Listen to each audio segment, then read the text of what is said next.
talked to you about it for ages. This Jaguar cars situation.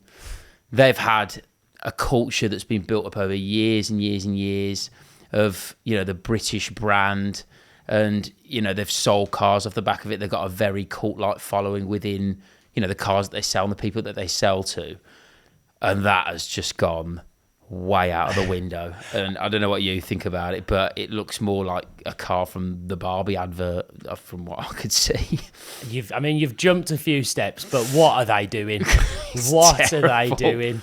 I am blown away after seeing some of the things that certain businesses, certainly like Bud Light, have done, that they're now backtracking on in the last few months, that they've decided to completely destroy their heritage, destroy what they stood for as, like you said, a British classic brand and an automaker that's got its name within the history books, and then they've just gone, nah, screw all that. They've got rid of the Jaguar, which is like, what's going on?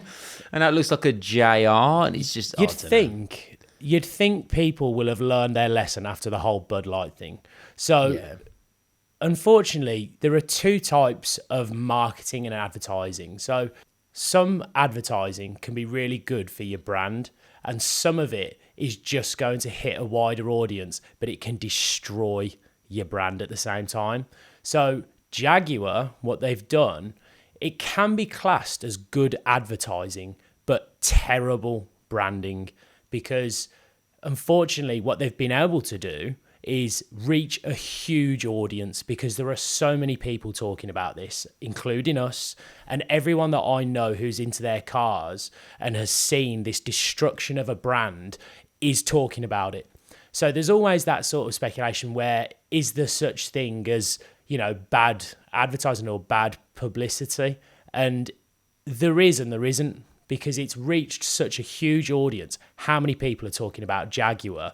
It's probably 100x, 1,000x compared to what they were talking about before, but it also has destroyed their brand, and that will affect their sales. Well, do you think then that they've done this on purpose, or do you think it's just by accident and they've just been taken over by the woke lot? It is tough, isn't it? Well, this is the problem with this woke culture, is that a lot of people are buying into it, and because they think that the whole global audience now has turned into this new sort of woke mindset, that if they follow the trend, that all of a sudden their business can piggyback off it. And there are certain companies now that you can tell they're just virtue signaling for the sake of it. They're just putting out sort of, we are one, togetherness, inclusiveness. And I think to myself, like, the people behind your brand definitely don't agree with what you're actually sort of saying. The message you're sharing is just complete nonsense. So you can get caught out. And again, this is where I go back to, you can have good advertising, but really bad branding. So have they done it on purpose? I think so. I think they're just trying to appeal to that sort of new woke mindset and that new woke culture.